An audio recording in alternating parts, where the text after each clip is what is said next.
आणि तिथे मोठा पोलिसांचा बंदोबस्त तैनात करण्यात आलेला आहे। तरीही मात्र हे सर्व आंदोलक आहेत, सीजेपीचे समर्थक आहेत, ते मोठ्या संख्येनं आत घुसण्याचा प्रयत्न करतायत। थोड्याच वेळापूर्वी आपण पाहिलं त्यांनी बॅरिकेड्स ओलांडण्याचा प्रयत्न देखील केला, पोलिसांनी त्यांना थांबवलं, मात्र तरीही पोलिसांशी संघर्ष करताना आंदोलक दिसले। काहींची धरपकड करण्यात आली, काही तरुणी देखील तिथे रस्त्यावर बसलेल्या होत्या, पोलिसांनी त्यांना उचलून ताब्यात घेतलेलं आहे, काहींची धरपकड झाल्याचं देखील कळतंय। सध्या सुरक्षा व्यवस्था पोलीस मोठ्या प्रमाणात तिथे तैनात करण्यात आलेले आहेत। दिल्लीचे पोलीस कमिशनर देखील त्या स्थळी उपस्थित आहेत, त्यांच्याकडून या संपूर्ण परिस्थितीवर लक्ष ठेवलं जात आहे आणि आवश्यक त्या सूचना सर्व पोलीस दलाला त्यांच्या माध्यमातून दिल्या जात आहेत। सध्याची एक मोठी घडामोड आपण पाहतोय, संसदेचं आज पावसाळी अधिवेशन सुरू होणार आणि त्याच पार्श्वभूमीवर मोठा बंदोबस्त आणि हे आंदोलन सुरू होत आहे। लोकसभा आणि राज्यसभेचं कामकाज 2:30 वाजेपर्यंत स्थगित करण्यात आलेलं आहे। आताची मोठी घडामोड सकाळपासून जेव्हापासून अधिवेशन सुरू झालं त्यापासून 5व्यांदा हे स्थगित करण्यात आलेलं आहे। पोलीस आणि आंदोलकांमधली झटापट सातत्यानं तिथं जी गेल्या काही तासांपासून सुरू आहे ती आपण थेट पाहतोय। ही दृश्य थेट राजेंद्र प्रसाद रोडवरची संसद भवनाकडे जाण्याचा हा मार्ग, अगदी 100 ते 200 मीटर अंतरावर इथे संसद भवन परिसर आहे आणि त्यानंतर पोलीस इथे त्यांना थांबवण्याचा प्रयत्न करत आहेत। काही प्रमाणामध्ये आता लाठीचार्ज करण्यात आला आणि त्यानंतर हे आंदोलकांची पळापळ जी इथे सुरू आहे ती आपण दृश्यांमध्ये पाहतोय। काही आंदोलकांना ताब्यात घेतलं जात आहे, काहींची धरपकड देखील केली जाते आहे।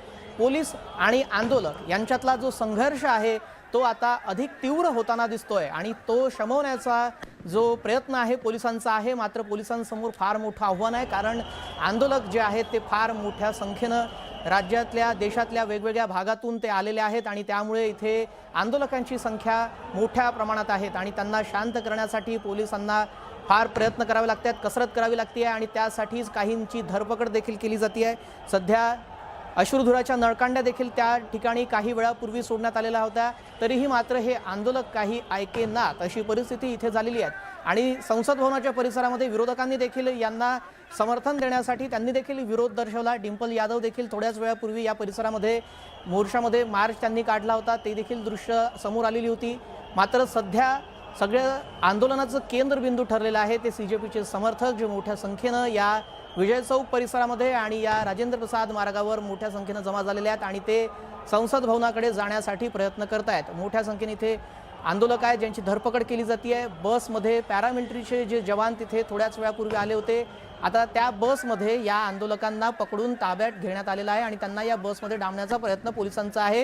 ही थेट दृश्य आपण तिथली पाहतोय, मोठ्या संख्येने इथे पोलीस आहेत आणि या काही आंदोलकांची यात धरपकड करण्यात आलेली आहे, तर काहींकडून त्याचा विरोध केला जातोय।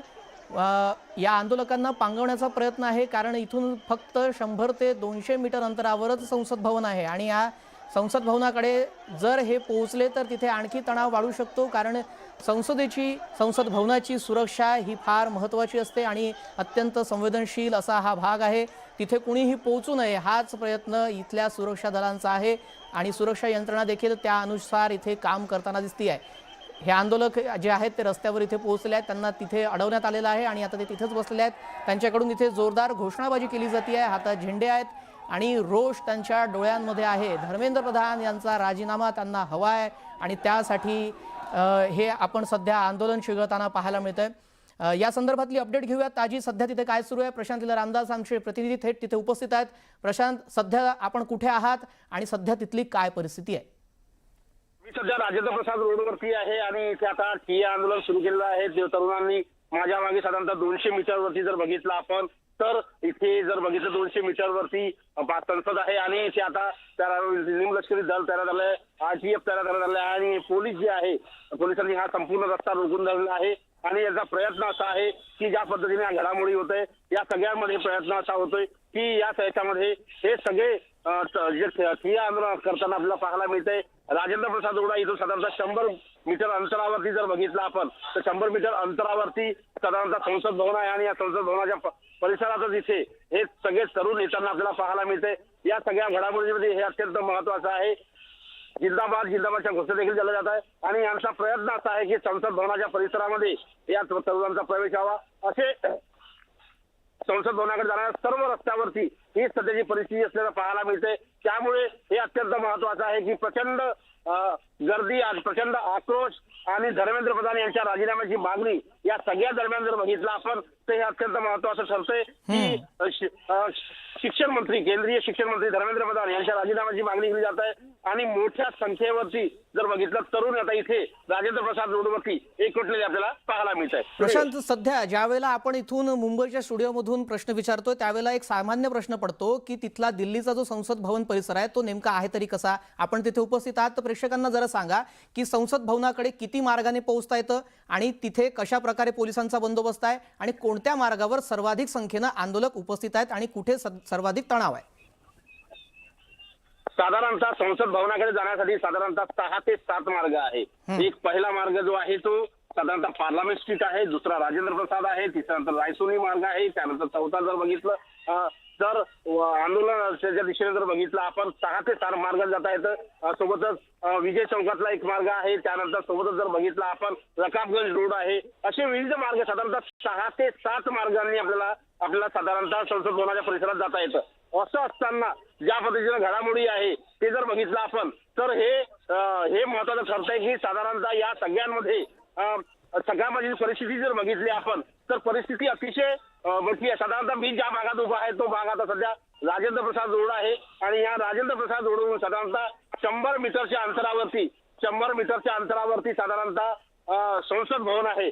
जर बघितलं आपण तर मी माझ्या कॅमेरामॅनला विनंती करतो की संसद भवन दाखवण्याचा प्रयत्न करावा। समोर जो दिसतंय ते संसद भवन आहे आणि संसद भवनाच्या पुढे जर बघितलं ते हे संसद भवन तर 100 मीटर आहे आणि सर आता जर बघितलं आपण या संसद भवनाच्या याच्यावरती जर बघितलं इथून 100 मीटरच्या अंतरावरती आता हे तरुण दाखल झालेले आहेत आणि या सगळ्यांचं म्हणणं असं आहे की केंद्रीय शिक्षण मंत्री धर्मेंद्र प्रधान यांनी राजीनामा द्यावा। नक्कीच आता सध्या काही आंदोलकांची धरपकड केली गेलेली आहे, त्यांना बसमध्ये डांबण्यात आलेलं आहे, ती थेट दृश्य प्रेक्षकांना आपण दाखवतोय। तर किती आंदोलकांची सध्या धरपकड तुमच्या तिथल्या भागात केली जाते? कारण आपण सांगितलं 7 मार्ग आहेत आणि त्यात 7ही मार्गांकडून या आंदोलकांचा संसद भवनाकडे पोहोचण्याचा प्रयत्न आहे।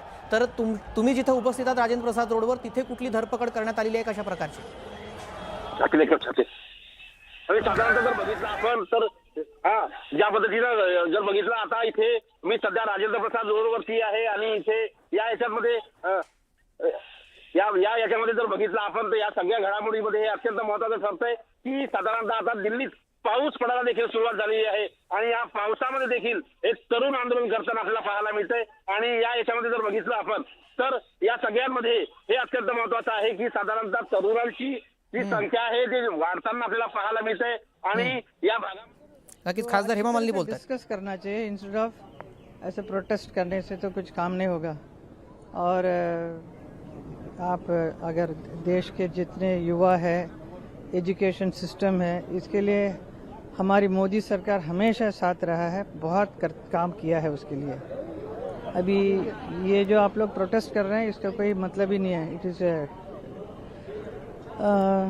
इतना ही मैं कहूँगी जो बात करके इसको सॉल्व करना चाहिए। राम मंदिर के मामले में सरकार को बात करनी चाहिए प्रदर्शनकारी छात्रों से। छात्रों को आप इन्वॉल्व करते हैं, बेचारों को उनको गुमराह नहीं करना चाहिए ना। जो स्टूडेंट्स को आप बराबर बताना चाहिए क्या प्रॉब्लम है करके, इंस्टेड ऑफ उनको डिस्टर्ब करके उनको आप इन्वॉल्व करा रहे हैं इन चीज़ों में तो उनको क्या मिलेगा? You should be they should be happy to do something good anyway. लेकिन जो प्रदर्शनकारी है वो शिक्षा मंत्री का इस्तीफा चाहते हैं। अभी इस विषय में मैं ज़्यादा कुछ बोलना नहीं चाहूँगी। जिसके लिए क्या स्टैंड लेना है हमारी सरकार बराबर लेगी। जो आप राम मंदिर के बारे में भी जो बोल रहे हैं उसमें अगर जिन लोगों ने गलत काम किया है उसको ज़रूर सज़ा मिलेगी, जो भी हो कोई भी हो। तो डेफिनेटली आप काफ़ी लोगों को जेल भी भेज चुके हैं, तो हमारी सरकार जो एकदम न्याय है वो करेंगे। थँक्यू। खासदार हेमा मालिनी यांनी यावर प्रतिक्रिया दिलेली आहे की विद्यार्थ्यांना भडकवण्याचं काम केलं जात आहे, सरकार त्याची दखल घेणार आहे आणि या आंदोलनाच्या सर्व बाबींवर सरकार लक्ष ठेवून असल्याचं हेमा मालिनी यांनी म्हटलंय। सध्या आपण संसद भवन परिसरात जाऊयात। राजेंद्र प्रसाद रोडवर सध्या तणाव आहे, विजय चौक परिसरात तणाव आहे, कर्तव्य पथावर देखील सध्या पोलिसांचा मोठा फौजफाटा आहे आणि मोठ्या संख्येने इथे आंदोलक उपस्थित आहेत। काहींची धरपकड करण्यात आलेली आहे, काहींना ताब्यात घेण्यात आलेलं आहे आणि आता सध्या मोठ्या प्रमाणात घोषणाबाजी आणि हे आंदोलक एका ठिकाणी एकवटलेले आहेत आणि तो परिसर राजेंद्र प्रसाद रोड आणि त्या भागामध्ये आता पावसाला देखील थोड्याच वेळापूर्वी सुरुवात झालेली आहे. संसदेचं कामकाज सुरू झालं आणि ते आता 2:30 वाजेपर्यंत स्थगित करण्यात आलेलं आहे. लोकसभा आणि राज्यसभा दोन्ही सदन सध्या स्थगित करण्यात आलेल्या सभागृहाचं कामकाज 2:30 वाजेपर्यंत बंद असणार आहे, कारण सध्या त्या परिसरामध्ये मोठी तणावाची परिस्थिती आहे. प्रकाश राज आपल्याला दिसत आहेत, सध्या तिथे पोहोचले आहेत आणि ते आंदोलकांना संबोधित करत आहेत.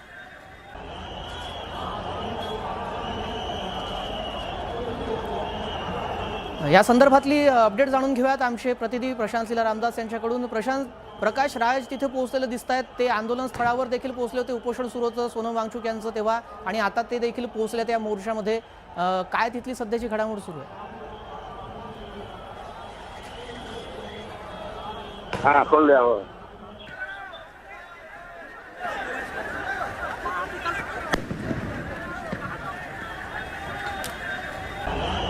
प्रशांत, माझा आवाज येतोय आपल्याला? सध्या काही तांत्रिक अडचणीमुळे प्रशांत यांच्यापर्यंत आवाज पोहोचत नाही. त्यांच्याशी पुन्हा संपर्क करून या संदर्भातले अपडेट तिथले जाणून घेऊयात. आपण सध्या ही 2 दृश्य पाहतोय. प्रकाश राज तिथे पोहोचले आहेत, ते सोनम वांगचुक यांचं उपोषण सुरू होतं तेव्हा देखील तिथे पोहोचले होते आणि या उपोषणाला, या आंदोलनाला त्यांनी पाठिंबा दिला होता. आणि त्यानंतर आज ज्यावेळेला हा मोर्चा निघालेला आहे त्यावेळेला देखील ते तिथे पोहोचले आहेत. या विद्यार्थ्यांच्या मध्ये ते उपस्थित आहेत आणि ते त्यांचं मनोबल वाढवण्याचा प्रयत्न करताना दिसत आहेत. सध्या या संदर्भातली अपडेट जाणून घेऊयात आमचे प्रतिनिधी प्रशांत लीला रामदास यांच्याकडून. प्रशांत, सध्या तिथे काय घडामोड आहे? कारण पाऊस पडताना दिसतोय आणि तिथे अभिनेता प्रकाश राज हे देखील तिथे पोहोचले आहेत. काय सध्याची परिस्थिती? जर बघितलं, या घडीला जर बघितलं आपण तर समोर अत्यंत परिस्थिती गंभीर असलेली पाहायला मिळते. दिल्ली पथक समोर बघितला. प्रशांत, काही तांत्रिक अडचणीमुळे तुमचा आवाज नीट येत नाहीये. तुमच्याशी परत संपर्क साधण्याचा प्रयत्न करूयात. तोपर्यंत सध्या मी प्रेक्षकांना अपडेट सांगतो. सध्याची ती म्हणजे सध्या इथे पाऊस सुरू आहे आणि या पावसामध्ये देखील, या भर पावसामध्ये देखील आंदोलक तिथे ठाम आहेत त्यांच्या भूमिकेवर. त्यांना संसद भवनाकडे जायचं आहे. आंदोलकांची पोलिसांकडून धरपकड देखील करण्यात आलेली आहे. थोड्या वेळापूर्वीचं चित्र काहीसं वेगळं होतं. ज्यावेळेला पोलिसांकडून या आंदोलकांची समजूत काढण्याचा प्रयत्न केला जात होता, तिथेच आता संघर्ष पाहायला मिळतोय आणि त्या संघर्षाचं पर्यावसन धरपकडमध्ये देखील झालेलं आहे. आता पोलिसांकडून या आंदोलकांची धरपकड केली जाते, कारण हे आंदोलक ऐकायला तयार नाही आहेत. सुरक्षा व्यवस्थेचा, कायदा सुव्यवस्थेचा प्रश्न आहे, त्यामुळे आता संघर्ष अधिक तीव्र होत चालला आहे. जर हे युवक जे आहेत, हे तरुण तरुणी इथले आहेत, जर ते अधिक आक्रमक झाले तर हे आंदोलक हिंसक वळण घेऊ शकतं आणि तिथली परिस्थिती आणखी चिघळू शकते. दिल्ली राजधानी आहे देशाची आणि तिथे अत्यंत संवेदनशील असे काही भाग आहेत आणि तिथेच अशा प्रकारे इतक्या मोठ्या प्रमाणामध्ये आंदोलन होतंय.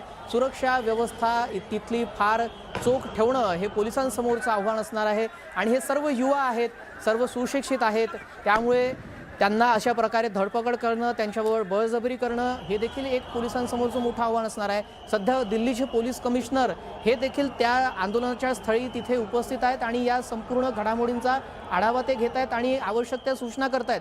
पण आंदोलकांची संख्या इतक्या मोठ्या प्रमाणात आहे की पोलिसांना हे फार जड जात आहे. त्यांना त्यांचं आंदोलन शमवणं आणि ते अधिक तीव्र होत चाललेलं आहे.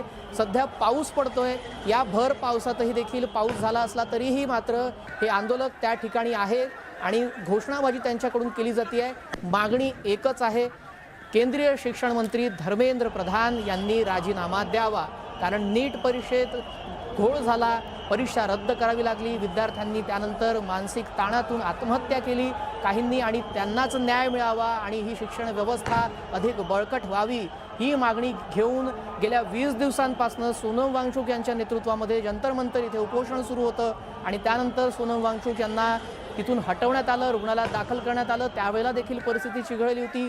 सोमवारी मोर्चा अपेक्षित होता आणि या मोर्चाचं नेतृत्व सोनम वांगचुक करणार होते, मात्र त्यांना रुग्णालयात दाखल करण्यात आलेलं आहे. तर हे आंदोलन तसंच राहणार अशी घोषणा अभिजित दीप्ती यांनी केली होती आणि त्यानंतर सोनम वांगचुक यांच्या पत्नीने देखील त्याबाबतची ठाम भूमिका मांडली होती की या मोर्चाचं नेतृत्व आपण करणार आणि नियोजनाप्रमाणे सोमवारी हा मोर्चा इथे निघालेला आहे. मोठ्या संख्येने CJPचे समर्थक, CJPचे कार्यकर्ते इथे जमले, एकत्र आले आणि त्यानंतर संसद भवनाकडे जाण्याचा त्यांचा प्रयत्न आहे. मात्र इथे या परिसरामध्ये सुरक्षा व्यवस्था चोखपणे ठेवण्यात आलेली आहे. सुमारे जवळजवळ 5,000 पोलीस कर्मचारी, सुरक्षा यंत्रणेचे अधिकारी आणि सर्व पोलीस दल इथे उपस्थित असल्याचं कळतंय आणि त्यांच्याकडून या आंदोलनाला थांबवण्याचा, शमवण्याचा प्रयत्न केला जातोय. मात्र हे आंदोलन आणखी चिघळताना सध्याची परिस्थिती दिसते आहे. थोड्या वेळापूर्वी दिल्लीमध्ये त्या परिसरात पाऊस सुरू झाला आणि या पावसामुळे सध्या तिथली काहीशी परिस्थिती शांत झाल्याचं दिसतंय. मात्र हे आंदोलक अजूनही जागा सोडायला तयार नाही आहे. मोठ्या प्रमाणात बॅरिगेड्स इथे लावण्यात आलेले आहेत. काही वेळापूर्वी बॅरिगेड्स सोडण्याचा प्रयत्न, हे बॅरिगेड्स ओलांडून पुढे जाण्याचा प्रयत्न या आंदोलकांनी केला. मात्र पोलिसांनी त्यांची धरपकड केली. काहींना बसमध्ये त्यांनी ताब्यात घेतलं आणि त्यांना बसमध्ये डांबलं आणि त्यानंतर ताब्यात घेण्यात आलेलं आहे. मात्र हे आंदोलक जे आहेत ते त्यांच्या भूमिकेवर ठाम आहेत. जोपर्यंत धर्मेंद्र प्रधान हे राजीनामा देत नाही तोपर्यंत आंदोलन थांबणार नाही. त्यामुळे आता सरकारकडून याची दखल घेतली जाते का ते पाहावं लागेल. 2:30 वाजेपर्यंत लोकसभा आणि राज्यसभा दोन्हीचं कामकाज स्थगित करण्यात आलेलं आहे. थोड्या वेळात परत कामकाज सुरू होईल. त्यावेळेला काय परिस्थिती असते संसदेतली ते पाहावी लागेल.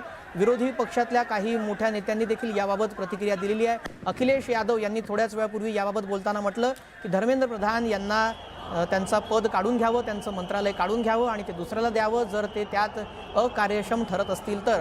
आणि त्यांच्या पत्नी डिंपल यादव देखील संसद भवन परिसरामध्ये हातामध्ये फलक घेऊन मार्च काढताना दिसल्या. त्यामुळे विरोधकांकडून देखील काही प्रमाणामध्ये उघडपणे यावर बोललं जात नसलं तरीही समर्थन दिलं जात आहे या आंदोलनाला.